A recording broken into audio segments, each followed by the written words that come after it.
జై శ్రీమన్నారాయణ. నేను మీ icon astrologer Gattupalli Suresh Babu. అయితే మనకి ఈ జీవన వ్యవస్థ ఈరోజు ఎలా ఉంది అంటే కనుక ఒకరికొకరి సంబంధం లేకుండా, ఒకవేళ ఉన్నా కూడా ఉమ్మడి కుటుంబంగా లేకుండా చిన్న చిన్న ఫ్యామిలీలతోనూ చిన్న చిన్న సంసారాలు ఏర్పరచుకొని ఈ జీవన శైలిలో పరిగెత్తేటువంటి జీవితాలు ఏర్పడిపోయినా ఉన్నాయి. దాంతోపాటు ఆప్యాయత, అనురాగం, ప్రేమ ఇలాంటివన్నీ కూడా, నమ్మకాలు ఇవన్నీ కూడా లేకుండా పోతూ ఉన్నాయి. పెద్దలంటే గౌరవం, మర్యాద ఇవన్నీ లేకుండా పోతుంది. మనంగా సంపాదించుకున్న పేరు, ప్రఖ్యాత, హోదా, డబ్బు ఇవన్నీ కూడా ఎక్కడ ఏమవుతుందో కూడా అర్థం కాకుండా పరిస్థితి ఏర్పడుతూ ఉంది. దానితో పాటు మరొకటి ఏంటంటే, ఇప్పుడు ఏం చెప్పాలనుకున్నాం అనేది చూద్దాం. అయితే అసలు మరొకటి ఏంటంటే కనుక, వీటన్నిటితో పాటు ఈ రోజున ఉన్నటువంటి ఏదైతే బంధం, బాంధవ్యం, అనురాగం, ఆప్యాయత, దాంతో పాటు భార్య, భర్త ఇవన్నీ కూడా ఉన్నాయి. వీటిలో ఎంత విలువ ఉన్నది. ఒకప్పుడు మనకి పెళ్లి అనగానే 7 జన్మలు ఉండాలి అని చెప్పేసి సంబంధాలు చూసి, ఆ సంబంధాలు ఎన్నో రకాల సంబంధాలు చూసేసి, మన అబ్బాయికి ఏదైతే సంబంధం కుదిరితే బాగుంటుంది, మన అమ్మాయికి ఏ సంబంధం కుదిరితే బాగుంటుంది, దీంట్లో మొదటిగా వారు అడిగేది ఏంటంటే 7 తరాలు చూస్తారు. వెనక 7 తరాలు, ముందు 7 తరాలు చూసేటువంటి జీవితం కొనసాగుతూ ఉంటుంది. అమ్మాయి తరపున బాగుందా, వారి ఫ్యామిలీ అంతా కూడా అన్యోన్యంగా, ఉన్నతంగా, భార్యలతో పాటు భర్తలు, భర్తలతో పాటు భార్యలు ఉన్నారా, ఇంట్లో ఏమైనా గయ్యాలీలు ఉన్నారా, ఏమైనా ఇబ్బంది పెట్టేవారు ఉన్నారా, ఇన్ని రకాలు చూస్తున్నారు. అబ్బాయి తరఫున కూడా వీరి వంశం వృద్ధి అవుతుందా, ఎలాంటి ఇబ్బందులు ఏమైనా కలుగుతున్నాయా, పిల్లలు బాగా సంతానం కలుగుతుందా, వీరి జీన్స్ అంతా కూడా ఎవరైనా 2-3 పెళ్లిళ్ళు చేసుకొని ఉన్నారా, ఎవరైనా దేశాల మేము పోయి ఉన్నారా, ఇవన్నీ కూడా ఆరా తీసుకొని 7 తరాల ముందు 7 తరాల వెనక్కి కూడా మనం చూసుకొని ఆ ఒక విధంగా పెళ్లి చేసే సాంప్రదాయం మనకి పూర్వకాలంలో ఉండేది. ఆ తర్వాత అది జనానికి బోరేసిందా, లేకపోతే కొత్తదనం కావాలనుకుంటున్నారో కానీ బంధాలు మార్పులు అనేది, బాంధవ్యాల్లో మార్పులు అనేది, ఒక బంధం ఏర్పడింది, ఎవరో తెలియని అమ్మాయి మన ఇంటికి వచ్చింది, ఎవరో తెలియని వ్యక్తి మన ఇంటికి వచ్చారు అంటే వారి యొక్క విలువ అనేది ఈ రోజుల్లో లేకుండా పోయింది. దానికి ముఖ్యమైనటువంటి కారణం ఏమిటంటే డబ్బు, వ్యామోహం, అతిదృష్టి, అనావృష్టి, అంటే కోరికలు.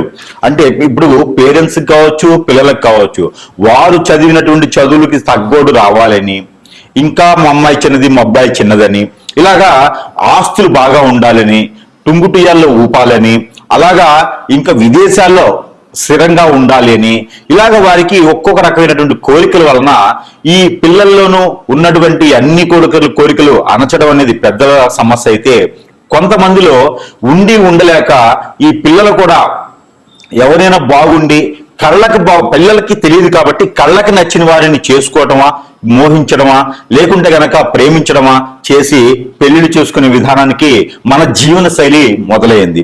దాని తర్వాత లివింగ్ రిలేషన్, అంటే ఒక బంధము, బాంధవ్యం లేకుండా లివింగ్ రిలేషన్ లాంటివి మొదలైనవి. ఇక రానున్న కాలంలో ఎలాంటి వైపరీత్యాలకి దారి తీస్తుందో కానీ తెలియదు. అంటే మనకి ఎక్కడైతే ప్రకృతికి వైపరీత్యాలు ఉంటాయో అదే రకమైన వైపరీత్యాలు బంధాలు, బాంధవ్యాల్లో కూడా కొనసాగుతూ ఉన్నాయి. ఇక కొన్ని రాష్ట్రాల్లో చూస్తే అసలు విలువలు, వాల్యూస్ కూడా లేకుండా పోతా ఉన్నాయి. మన తెలుగు రాష్ట్రాలు వీరి సైతం కూడా ఏంటంటే పిల్లలకి కోరికలు, ఆశలు ఎక్కువైపోవడం వలన, వారిలో ఈ యొక్క చైతన్యం ఎక్కువ వచ్చిందని అనుకుంటాం వలన, వారికి తెలియంది ఏం లేదు అనుకోవడం వలన, పెద్దల యొక్క అనురాగం, ఆప్యాయతకు దూరం అవడం వలన, అలానే పెద్దలు చెప్పే మాట వినకపోవడం వలన, వీరే గొప్ప అని అనుకోవటం, ఎవరి మాట వినకపోవడం వలన ఇలాంటి తప్పుదాయాలు కొన్ని అయితే కొనసాగుతూ ఉన్నాయి.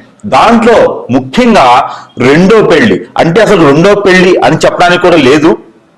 కాకపోతే మొదటగా ఏర్పడినటువంటి జన్మించిన తర్వాత మొదటిగా వేరే ఒక సంబంధం ఏర్పడి తోడుగా ఉండేసి, అండగా ఉండేసి, ఎవరైతే ఉంటారని చెప్పి ప్రమాణ పూర్తిగా చేసుకునే వాటి పెళ్లి అనేది బాంధవ్యతతో కలుపుతుందో అది వదిలేసి ఇప్పుడు లివింగ్ రిలేషన్, రెండో సంబంధాలు, మూడో సంబంధాలని లేకుండా ఇంకా విచ్చలవిడితనంతో ఏర్పడేసి ఆడవారికి, మగవారికి సందేశ దూరంలో కూడా లేకుండా ఎవరు దొరికితే వాటితో సంబంధాలు ఏర్పంచుకొని వాల్యూస్ అనేది రోడ్డు మీద పెట్టేసి వీరికి ఈ రోజు గడిచిపోయిందా చాలు అనే పరిస్థితులకు ఏర్పడినటువంటి కాలం కూడా మనకి కొంతగానో ఉన్నది.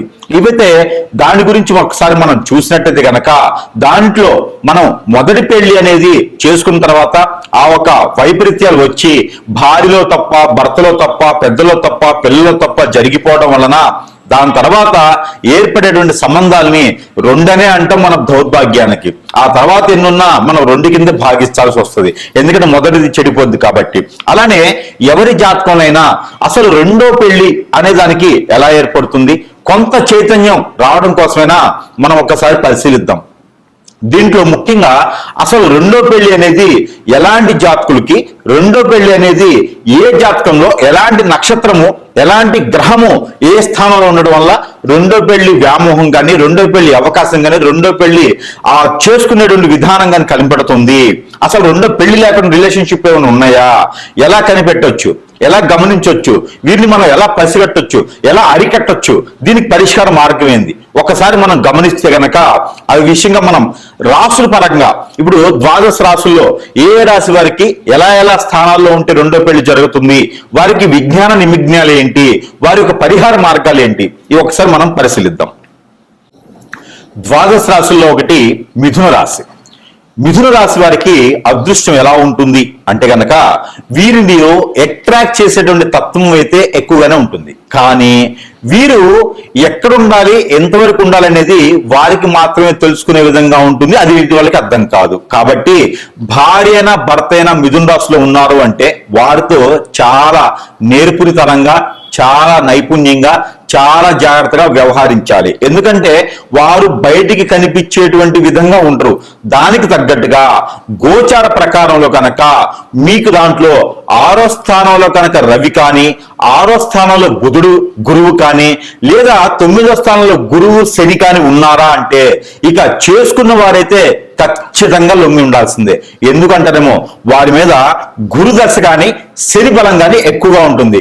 ఇంకోటి కుజుడు కనుక వాళ్ళ దాంట్లో 2, 4, 6వ స్థానంలో ఉండి వారి మీద గురుబలం శనితోడు ఉన్నాడా ఇక ఖచ్చితంగా చేసుకున్న వారికి అయితే రెండోది కాదు కదా, ఎటు బయటికి వెళ్ళేదానికి కూడా అవకాశం ఉండదు. కాబట్టి వారిలో ఉన్నటువంటి ఆలోచన బయటికి తీసేదానికి ఎంతైతే ఆలోచించాలో వారి తరం కాదు. ఎందుకంటే కనుక ఈ ఒక రాశి వారు ఎవరైతే ఉన్నారో ఈ మిథున రాశి వారు ఖచ్చితంగా ఎదుటి వాళ్ళని అట్రాక్ట్ చేసే విధంగా ఉంటారు. అది వారికి అర్థం అవక ప్రపోజల్ చేయడం కానీ, నన్ను ప్రేమిస్తున్నారు అనుకోవడం కానీ వారి మూర్ఖత్వం. కాబట్టి వారిలో నుంచి ఏ విషయాన్ని బయటికి తీయలేరు, వారు మాట్లాడేదానికి సగం కూడా బయటికి రాదు. కాబట్టి వారి ఆలోచన విధానం ఎవరి తరం కాదు బయటికి తీయడం. కాకపోతే ఒకటి ఉంది, మిథున రాశి వారు ఎవరైనా సరే లవ్ కానీ ప్రేమించి కానీ మనస్ఫూర్తిగా ఉంది అంటే వారిని వదులుకోవడం కానీ తట్టుకోవడం కానీ వారి ప్రేమకి ఎవరైనా సరే దాసోహం అవ్వాల్సిందే. ఎంతటి మన్మధుడైనా, ఎంతటి వైపరీత్యం చెందినటువంటి శుక్రుడి గ్రహం ఉన్నా, ఎంతటి వాళ్ళైనా సరే వారి ప్రేమకి వారి అట్రాక్షన్ కి దాసోహం ఖచ్చితంగా అవుతారు. కాబట్టి మిథున రాశిలో ఉన్న వారికి వారి ఆపోజిట్ లో ఉన్న పర్సన్ కి అయితే ఖచ్చితంగా వారి తరం కాదు. అందుకొని మిథున రాశిలో ఉన్నటువంటి భార్యనా భర్తేనా మిథున రాశిలో ఉన్న వారికి మాత్రం ఉంటుంది. కానీ వారిని నమ్ముకొని ఇంటికి వచ్చిన భార్యకి ఉండదు, వారిని నమ్ముకొని బాధ్యత తీసుకున్న భర్తకి అఫైర్స్ కానీ రెండో సంబంధంగా పెట్టుకునేటువంటి అదృష్టం వారి సొంతం కానే కాదు. వారికి బానిస బలి అవ్వాల్సిందే ఉంటుంది. కాబట్టి దాంట్లో ఒకటి అనుమానంగా లేకుండా ఒకటి గమనించుకోవాల్సిన విషయం ఏంటంటే ఈ మిథున రాశిలో ఉన్న వారు ఏం చేస్తారంటే కనుక బాధ్యత రహితంగా అయితే ఉండరు, బాధ్యత పూర్తిగా ఉంటారు. దానితో పాటు ఇంకోటి వారిలో శని ఒక మహర్దశ కానీ శని ఒక దశ కానీ ఉన్నప్పుడు వారిలోని భర్త కావచ్చు భార్య కావచ్చు మార్పులు రావడం, అందులో వీరికి చంద్ర మహర్దశ బాగా కలిసి వస్తుంది. వీరికి గురు మహర్దశలో పెళ్లి అనేది చేస్తే ఖచ్చితంగా అది వారు జీవితం ఒకటే కాకుండా 7 తరాల పాటు స్వచ్ఛశ్యామలంగా ఉండేటువంటి విధంగా ఉంటుంది. 7 తరాలు అంటాం కదా మన పూర్వీకుల్లో, ఆ 7 తరాలు కూడా వీరికి బాగుంటుంది. గురుబలం కానీ లేదా గురు మహర్దశ గురు అంతర్దశలో కనుక వీరికి పెళ్లి కావాలి. పెళ్లి వీరికి మిథున రాశిలోనే. కాబట్టి ఈ గురు మహర్దశ ఎప్పుడు వస్తుందంటే నాకు తెలిసి మహర్దశలో పుట్టిన ఈ ఒక మిథున రాశిలో పుట్టిన వారికి 17 సంవత్సరాల నుంచి 23 సంవత్సరాల లోపు అయితే ఖచ్చితంగా వారికి గురు మహర్దశ వస్తుంది. వారు పుట్టినటువంటి నక్షత్ర ప్రకారంగా అయితే ఈ గురు మహర్దశలో గనక శుక్రుని యొక్క అంతర్దశ కానీ శని యొక్క అంతర్దశ కానీ లేదా రాహువు కేతు అంతర్దశ లేదా చంద్రుని అంతర్దశ వచ్చినప్పుడు గనక పెళ్లి చేస్తే వారికి ఆ సమయంలో పెళ్లి యోగం వస్తుంది. అప్పుడు మిథున రాశి వారు కూడా వేరే వైపు చూడటం కానీ వేరే వైపు ఆలోచించడం కానీ ఉండదు. కానీ వీరి ప్రేమ అతీతం అనేకమైనటువంటి ప్రేమ అన్నమాట. కానీ ఆ ప్రేమను తట్టుకోవాలంటే ఎదుటి వారికి కూడా అలానే ఉండాలి. కాబట్టి వీరికి సింహరాశి కానీ, కన్యా రాశి కానీ, మకర రాశి వారు, తులారాశి వారు కూడా వీరికి సెట్ అవుతారు. అందులోనూ ఒకటి వీరికి చేయకూడనటువంటి రాశులు ఏంటంటే కనుక మేషరాశి, అందులోనూ మకర రాశి, ఇంకొక రాశి ఏంటంటే ధనుసు రాశి. వీళ్ళని పెళ్లి అనేది వీరికి ఇచ్చి చేయకుండా ఉంటే మంచిది. మరొక రాశి ఉంది కర్కాటక రాశి. ఈ మధ్యస్థంగా ఉండేటువంటి కర్కాటక రాశి వారికి అంతగా యోగించదు. కాబట్టి ఈ ఒక దశలో అంతర్దశలు ఏదైతే ఉన్నాయో ఈ దశలో పెళ్లి చేసినట్టయితే ఒకటే సంబంధం ఉంటుంది, ఒకటే బాధ్యత ఉంటుంది, పిల్లలు పుడతారు, గౌరవప్రదంగా మీరు బ్రతికేదానికి, జీవించేదానికి, జీవన శైలి మొదలుపెట్టేదానికి బాధ్యత అంతా కూడా తీసుకొని కొనసాగించే విధంగా ఉంటారు. కాబట్టి కళ్ళు మూసుకొని బ్రతికేయచ్చు జీవితకాలం కూడా.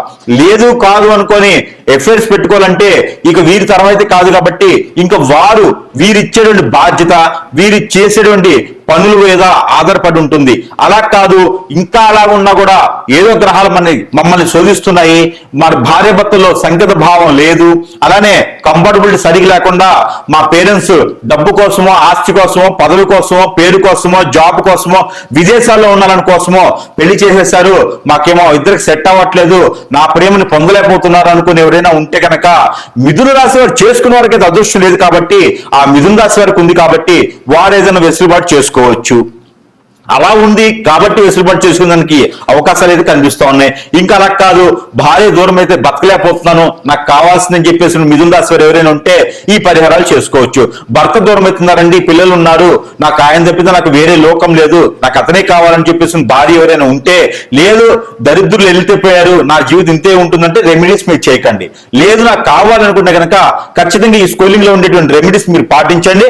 ఏ ఒక్క రెమెడీ మీరు చేసినా కూడా ఖచ్చితంగా దూరమైనటువంటి భర్త కావచ్చు, భార్య కావచ్చు, దూరమైనటువంటి భర్త భార్య మాత్రమే, ఏదైతే అగ్నిహోత్రం సాక్షిగా తాళిగట్టే వాళ్ళు మాత్రమే మీకు దగ్గర అయ్యేదానికి ఉంటుంది. కాబట్టి ఈ పరిహారాలు మీరు ఖచ్చితంగా చేసుకొని అదృష్టవంతులు అవ్వచ్చు.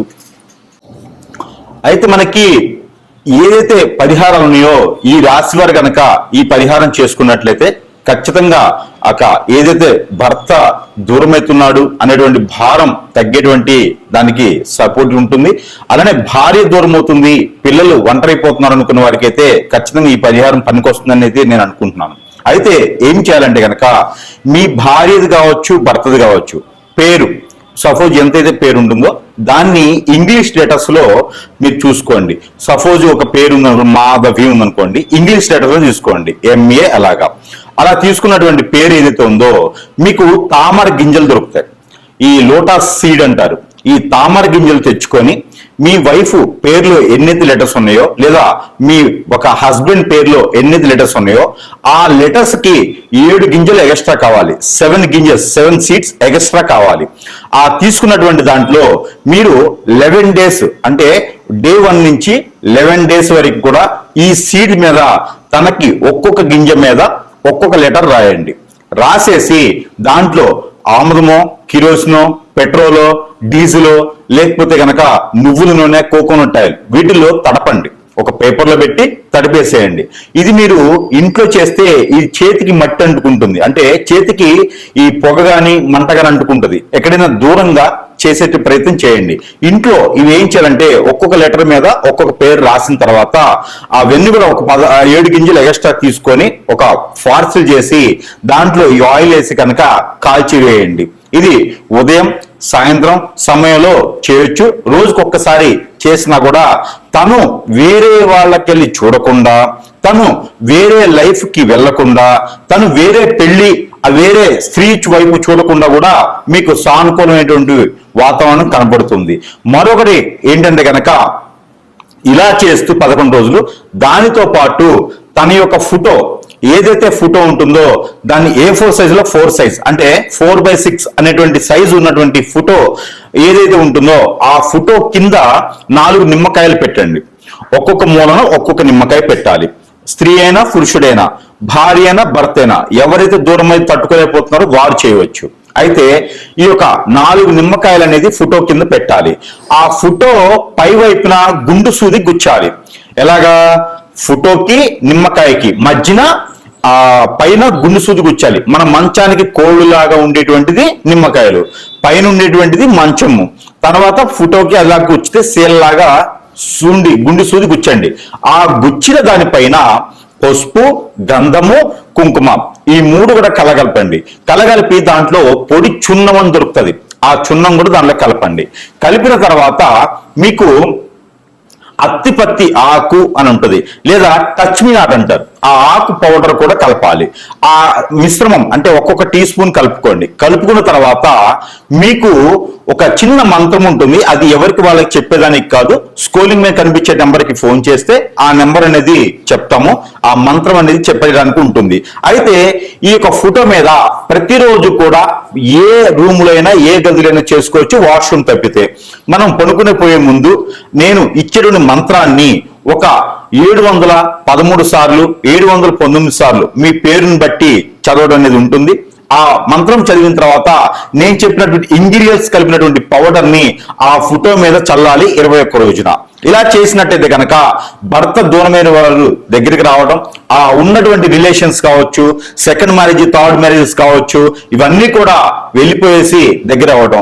భార్య ఏదైనా వేరే చెప్పు చేతుల్లోకి వెళ్ళిపోయినా, వేరే మాట విని ఆశతో కోరికతో బయటికి వెళ్ళిపోయిందన్నా కూడా ఆవిడ కూడా మీకు తిరిగి మళ్ళీ వచ్చేదానికైతే అవకాశం ఉంటుంది. ఖచ్చితంగా ఈ పరిహారం చేసి చూడండి.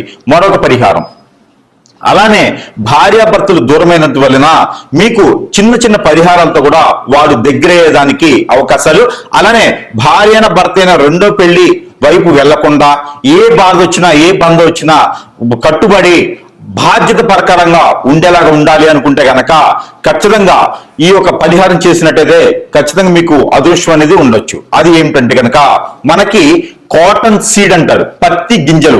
ఈ పత్తి గింజలు ఏవైతే ఉన్నాయో తన పేరుని తలుచుకుంటూ నాకు నా భర్త రావాలి, నాకు నా భార్య నాకు దగ్గర అవ్వాలి అని తలుచుకుంటూ ఎక్కడైనా సమీప దూరంలో గురువు గారు ఉంటే సంప్రదించండి.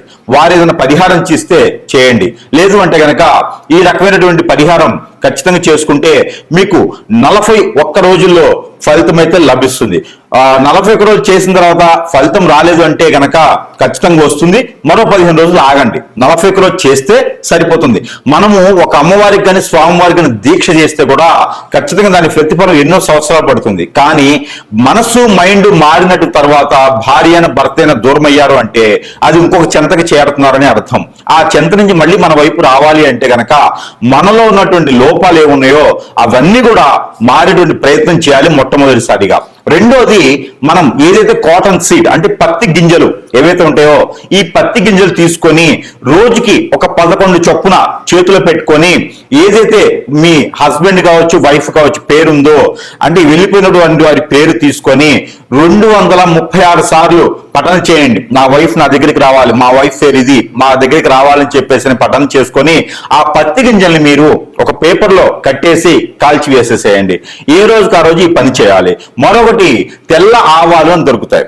ఈ తెల్ల ఆవాలు గసగసాలు అవొక టీ స్పూను ఇవొక టీ స్పూను తీసుకొని మీరు మీ చుట్టూతా దిష్టి తీసేసుకొని ఆ దిష్టి తీసుకుని చేతిలో పెట్టుకున్న తర్వాత నా వైపు నా దగ్గరికి రావాలి, నేను చేసిన తప్పులే ఉంటే క్షమించాలి, నేను మళ్ళీ అలాంటివి చెయ్యను అని చెప్పేసి మనస్ఫూర్తిగా మీ కులదైవానికి ఇష్టదైవానికి కొలుచుకొని కనుక మీరు ఏదైనా మీకు నచ్చినటువంటి అమ్మవారికి స్వామివారికి ముడుపు మొక్కుబడి చేసుకొని కనుక మీరు ఈ ఆవాల్ని ఈ యొక్క గసగసాల్ని పెనం ఉంటుంది కదా ఇంట్లోను, ఆ పెంక మీద లైట్ గా ఏమి వేయకండి, ఆయిల్ లాంటి ఏమి వేయకుండా ఆ మూకుడు మీద లైట్ గా ఫ్రై చేసేసి పడివేయండి. ఇలా చేయండి. ఇలా చేస్తే ఖచ్చితంగా మీకు దూరమైనటువంటి భర్త మీకు దగ్గర వస్తారు, మీకు దూరమైనటువంటి భార్య మీకు దగ్గర వస్తుంది ఖచ్చితంగా. ఈ తర్వాత వచ్చేసి మీకు చిన్న దువ్వ ఉంటుంది, మనకి బయట దువ్వ ఉంటుంది. దువ్వ అంటే మనకి బయట మట్టిలోని జల్లెడ పెట్టినటువంటి దువ్వ మెత్తగా పౌడర్లా ఉంటుంది. అదొకటి తీసుకొచ్చుకొని మనకి చిన్నప్పుడు చదువుకున్నటువంటి పలకలు ఉంటాయి. మనకి ఒకప్పుడైతే మట్టి పలకలు ఉండేవి, ఇప్పుడు ప్లాస్టిక్ పలకలు ఉంటున్నాయి అన్నమాట. పలక అంటే మనం రాచేటువంటి బోర్డు, అలాంటి పలక తీసుకొచ్చుకొని దానిపైన మీ యొక్క శ్రీమతి పేరు కానీ మీ యొక్క ఒక భర్త పేరు కానీ రాసుకోండి. ఎవరైతే దూరమయ్యారో వారి పేరు రాసి ఆ దువ్వ ఏదైతే ఉందో దానిపైన పోయండి. దానిపైన పోసి 3 రోజులు మీ మంచ కింద పెట్టేసేయండి, ఏదైనా కవర్లో పెట్టేసి. ఆ తర్వాత ఆ దువ్వ దాని మీద ఉంచేసి మీరు కళ్ళు మూసుకొని కళ్ళకు గంతలు కట్టుకొని ఆ దువ్వని ఊదండి చేత్తోను. చేత్తో దువ్వను ఊదాలి. ఆ 3 రోజులు కూడా ఒక రాగి పాత్రలో నీరు పెట్టేసి దాంట్లో ఒక లోటస్ పువ్వు వేసేసి ఆ ఒక నీరు పెట్టినటువంటి పాత్రని మనకి గడప లోపల నుంచి బయట వైపు, బయట నుంచి లోపల వైపు చూసేటువంటి విధంగా చూసుకోండి. లోపల నుంచి బయట వైపు వస్తూ ఉంటే కుడి వైపున ఉండాలి. కుడి వైపున పెట్టేసి దాని మీద ఒక మూత వేయండి, లోటస్ పువ్వు పెట్టేసి. ఇలా చేసినట్టయితే కనుక మీకు ఎన్నో సంవత్సరాల క్రితం దూరమైన భర్త కూడా మీ దగ్గరకు వచ్చేదానికి ఉంటుంది. భార్య కూడా మీకు ఇచ్చి దూరం అయితే కూడా వస్తుంది. అలా కాదు గురువు గారు, మాకు దూరం అయితేనే చాలు అనుకుంటే ఇంక ఈ రెమెడీస్ అని మీ పని చేయవు. దూరమయ్యి బాధపడే వాళ్ళు, పిల్లలు, భార్య, పిల్లలు, భర్త ఇబ్బంది పడే వాళ్ళు ప్రతి ఒక్కరు కూడా ఈ పరిహారాలు ఏ ఒక్కటి చేసినా కూడా మీకు ఖచ్చితంగా వారే దగ్గరికి వస్తారు. లేదు మాకు దూరం అయితేనే బాగుండు, ఇవన్నీ మాకు వద్దు అంటే కనుక ఆల్రెడీ దూరం అయినారు కాబట్టి ఈ పరిహారాలు మీకు అవసరం లేదు. ఇలాంటి పరిహారాలు చేసుకొని దూరమైన భర్తను దగ్గర చేసుకోండి, దగ్గరైన భర్తను దూరం చేసుకోండి. కాబట్టి ఇలాంటి చేసుకుని అదృష్టవంతులు అవ్వాలి. పిల్లలు, పెద్దలు అందరూ కూడా భార్యాభర్తలు అన్యోన్యంగా ఉండడానికే నా ఆలోచన. అలా ఉంది అంటే కనుక సంఘంలో గౌరవులు, మర్యాదలు, ఆప్యాయతలు, అనురాగాలు, పెద్దల దగ్గర ప్రతిష్టలు అన్ని వస్తాయి. డబ్బు వస్తుంది, జాబ్ వస్తుంది, పలుకుబడి, పేరు, ప్రఖ్యాత, హోదా అన్ని కూడా మనకు సొంత చేరుతాయి. కాబట్టి ఇలాంటి పరిహారాలు చేసుకొని ఉమ్మడి కుటుంబంగా ఉండాలని నా కోరిక. జై శ్రీమన్నారాయణ.